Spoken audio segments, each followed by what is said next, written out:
ప్రభాస్ హీరోగా నాగాశ్విన్ డైరెక్షన్ లో కల్కి 2898 ఏడి చిత్రం భారీ బడ్జెట్ తో తెరకెక్కుతోంది.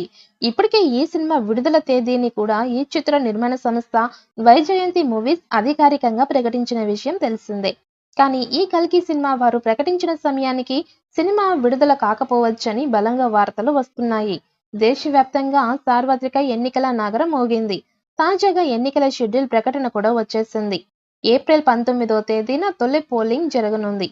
ఆంధ్రప్రదేశ్కి మే 13వ తేదీన ఒకే విడతలో అసెంబ్లీ ఎన్నికల పోలింగ్ జరగనుంది. ఇక మే 7వ తేదీ కూడా 12 రాష్ట్రాల్లో ఎన్నికల పోలింగ్ జరగనుంది. పాన్ ఇండియా రేంజ్లో విడుదల కానున్న కల్కి చిత్రానికి ఎన్నికలు అడ్డుపడే అవకాశం ఉంది.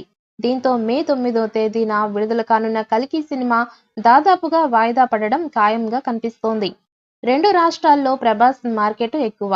అలాంటిది ఎన్నికలకు కేవలం 4 రోజుల ముందు కల్కి సినిమాను విడుదల చేస్తే ఇబ్బందులు ఎదురయ్యే అవకాశం ఉంది. అంతేకాకుండా రెండు రాష్ట్రాల్లో ఎన్నికల కోడ్ ఉండడం వల్ల రాత్రి సమయాల్లో గుంపులుగా తిరిగేందుకు అవకాశం ఉండదు. దీంతో సినిమాకు వెళ్లే వారికి అనేక అడ్డంకులు ఎదురుకావచ్చు. దేశవ్యాప్తంగా జరుగుతున్న ఎన్నికలు కాబట్టి ప్రతి రాష్ట్రంలో కల్కి చిత్రానికి కనెక్షన్స్ విషయంలో పలు ఇబ్బందులు రావచ్చని ఇండస్ట్రీలో ప్రచారం జరుగుతోంది.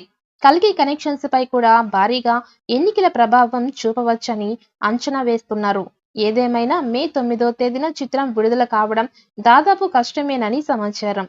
కల్కి వాయిదా విషయంలో అధికారికంగా వైజయంతి మూవీస్ వారి నుంచి ప్రకటన రావాల్సి ఉంది.